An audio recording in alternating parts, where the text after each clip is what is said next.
RWEACT was born in the fire and formed in the ashes, which is about right because it's taken a year to put RWEACT really fully on the books, and RWEACT being the Rio Grande Watershed Emergency Action Coordination Team. RWEACT is a conglomeration of 40 or 50 entities, government entities, federal, state, and then NGOs, non-governmental organizations that all come together and bring their expertise for one common goal, and that is to protect human life, safety, and the critical infrastructure associated with the West Fork Complex fire in the Upper Rio Grande.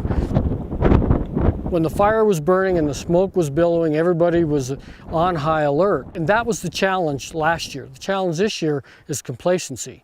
The fire's not burning, the smoke's not billowing. People go, I think we're going to be okay. But right now and from here for the next 3 to 4 years, then people really ought to pay attention. And the message we get from front range folks that are emergency managers say that it's the second, third, and fourth year you need to be the most concerned about debris flow. About 50 to 60% of the burn was burned at a severe level. That creates a condition where water can't permeate the soil. It runs off the top like it's tile in your shower. And that, of course, just enhances the propensity for a flash flood or a debris flow. In the Rio Grande Basin, the only place in Colorado that there's a hole in radar and weather forecasting is in the Upper Rio Grande, the only place in Colorado. We found a mobile radar called a mobile Doppler radar system, and they were deployed, and you needed that elevation to see all the nooks and crannies to try to figure out where some of that emergent type weather or severe weather could form. And it's that kind of weather then that could give rise to the creeks in a way that could create flash flooding and debris flow that could jeopardize human life. So now we have instrumentation deployed in areas that can measure the water.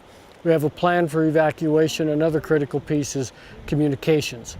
And these are people that have some training and background in being able to predict a storm by looking at the sky and watching the weather system and knowing the local area.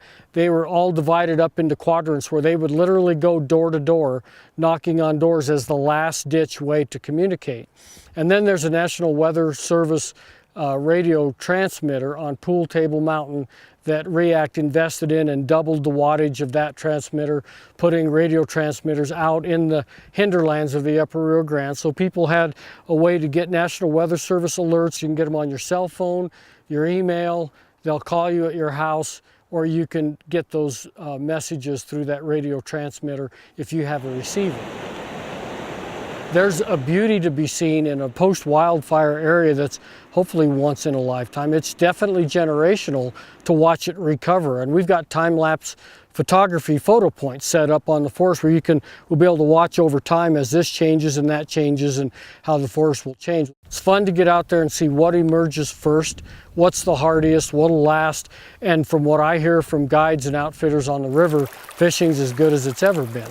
So the public ought to come see it now while they can.